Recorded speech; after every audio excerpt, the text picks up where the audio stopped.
Yuk, kita lanjut lagi ke masih sama tentang medan magnet pada sekarang kasusnya pada kawat melingkar ya.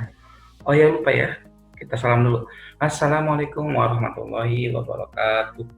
Ketemu lagi dengan Asepedia. Ayo salamnya apa sih? Asepedia. Nah ini kawat medan magnet, bahasanya masih sama medan magnet tapi kasusnya pada kawat melingkar. Oke.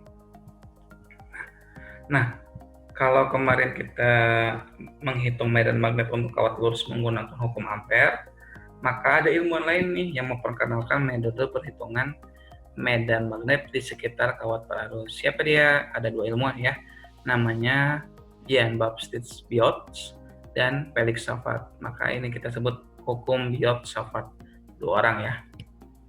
Nah, ini misalkan ada kawat nih, dialiri arus sebesar I, kawatnya warnanya biru, dialiri arus sebesar I. Maka nih kita ambil cuplikannya, komponen kawatnya segini aja, kita sebut dengan DL. Jadi kalau panjang kawatnya itu L, ambil secuplik saja, itu kita sebut dengan DL. Kita ingin menghitung medan magnet di titik P yang jaraknya L dari kawat. Maka menggunakan hukum Biot-Savart persamaannya adalah jenggreng B sama dengan mu 0 dikali I per 4pi integral DL cross R dibagi R kuadrat.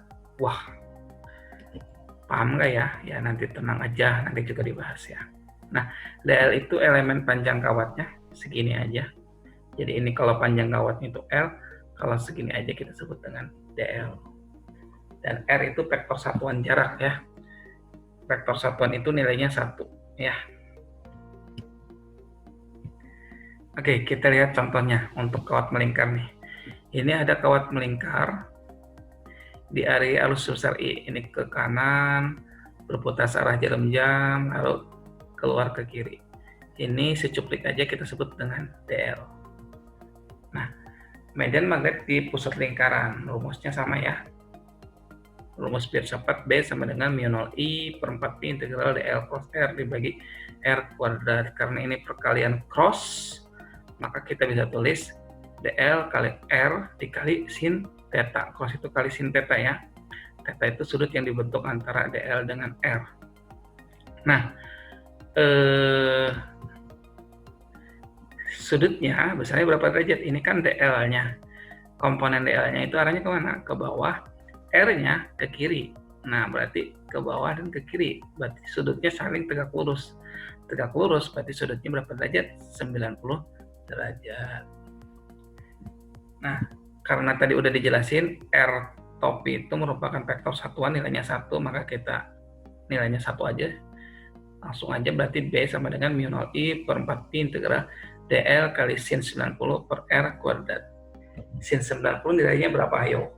Nilainya 1 ya.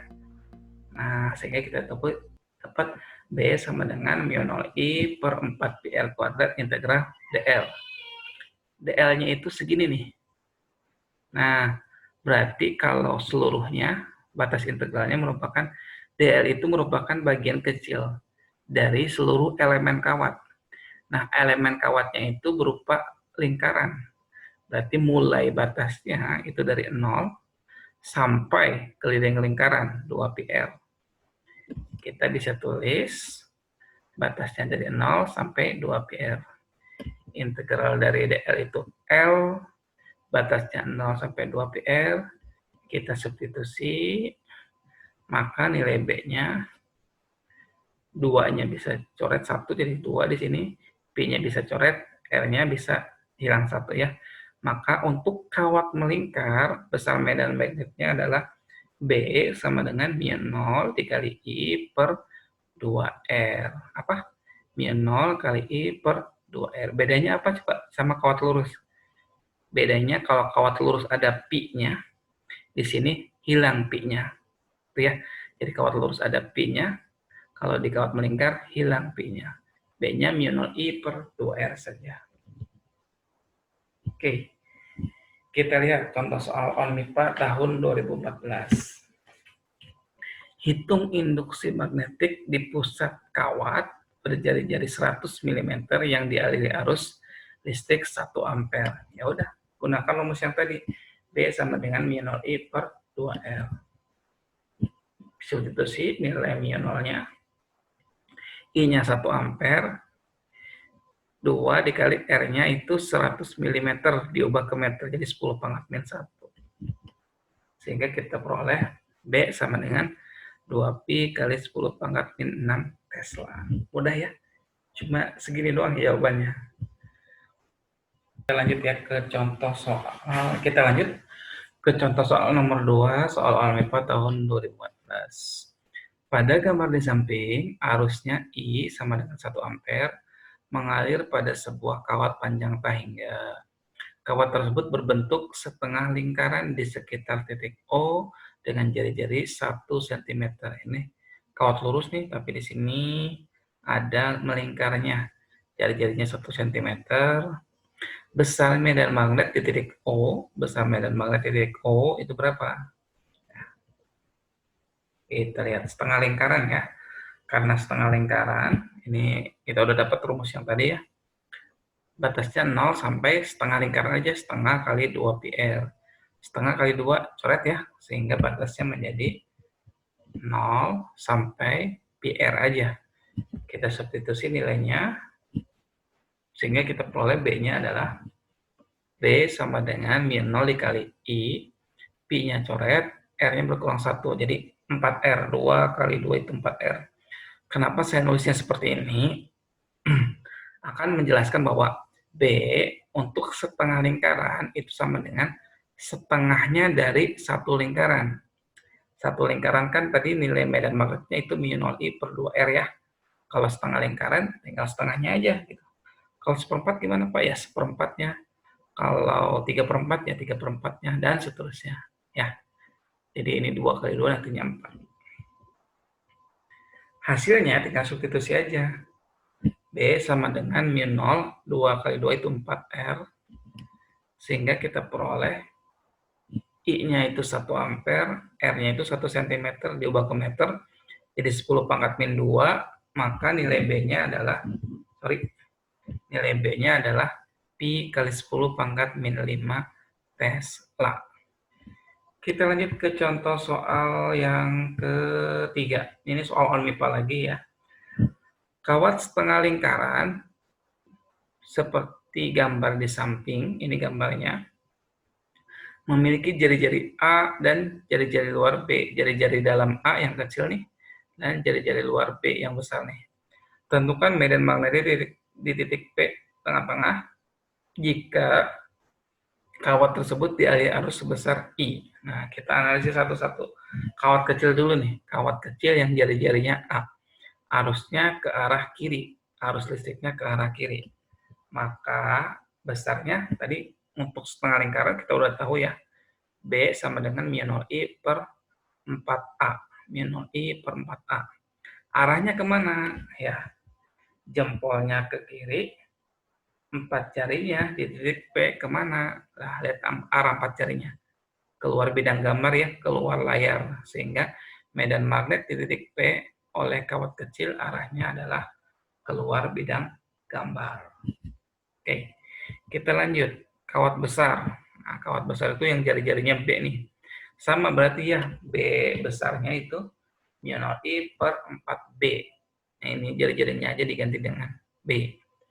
Arahnya kemana? Jempolnya ke kanan, 4 jarinya di titik P kemana? Masuk bidang gambar. Ya, 4 jarinya masuk bidang layar, sehingga arahnya adalah masuk bidang gambar. Karena yang satu keluar bidang gambar, yang kedua masuk bidang gambar, maka dikurangi. Mana yang lebih besar? Gitu ya. Yang lebih besar adalah yang ini. Kenapa yang ini lebih besar? Karena jaraknya lebih pendek. Sehingga total medan magnetiknya adalah B sama dengan B kecil dikurangi B besar. Kita bisa tulis B totalnya sama dengan mu 0 I per 4 dikali 1 per A dikurangi 1 per B. Mudah-mudahan paham ya. Oke. Kita lihat contoh soal SBMPTN tahun 2012. Perhatikan susunan kawat yang dialiri arus seperti terlihat pada gambar di bawah ini. Nomor 1, 2, 3, dan 4. Jika arus yang dialirkan sama kuat, maka pasangan kawat yang mempunyai medan magnet di pusat lingkaran yang sama besar tetapi berlawan arah adalah sama besar dan berlawan arah. Yang kita cari adalah sama besar dan berlawan arah. A, 1 dan 2, B, 1 dan 3, C, 1 dan 4, D, 2 dan 4, E, 2 dan 3. Nah, lihat, kawat 1, 2, dan 3, kawat 1, 3, dan 4, 1, 3, dan 4 menghasilkan medan magnet sama besar. Ini kan satu lingkaran nih, satu lingkaran ya. Ini juga sama, satu lingkaran ya. Ini juga sama, satu lingkaran. Kalau ini, yang ini arusnya ke sini, yang ini arusnya ke sini. Total medan magnet di sininya 0 sebenarnya ya. Silakan dibuktikan. Nah, kawat 1 dan 4, coba lihat kawat 1 dan 4. Arah arusnya berlawanan arah jarum jam. Arah arusnya berlawanan arah jarum jam. Sehingga arahnya sama. 1 dan 4 arah medan magnetnya sama. Kemana? Keluar bidang gambar. Coba lihat. Jempolnya ke atas, medan magnet di pusatnya di sisi kiri, maka jempolnya ke atas, 4 jarinya di kiri. Berarti kemana? Keluar bidang gambar. Ya.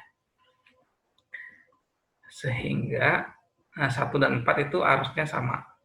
Nah, kawat ketiga, arusnya beda sendiri. Dia arusnya searah putaran jarum jam.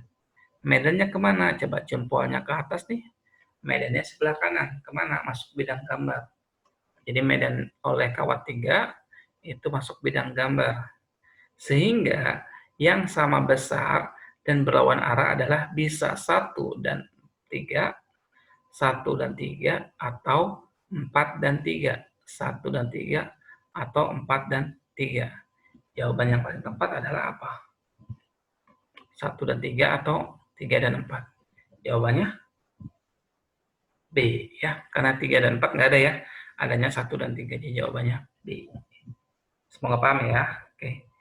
Ada latihan, 3 soal latihan. Ini udah ada contohnya. Ini setengah lingkaran ya. Ini untuk berapa lingkaran? 1/4 lingkaran. Ini campuran ya. 1/4 lingkaran, setengah lingkaran, 1/4 lingkaran lagi. Ini yang lurus-lurusnya diabaikan saja. Oke, semoga paham. Cukup untuk video kali ini. Salam dari ACP dia. Oh ya, jangan lupa klik apa? Like, ketik komentar, dan share, serta apa? Subscribe. Terima kasih. Assalamualaikum warahmatullahi wabarakatuh.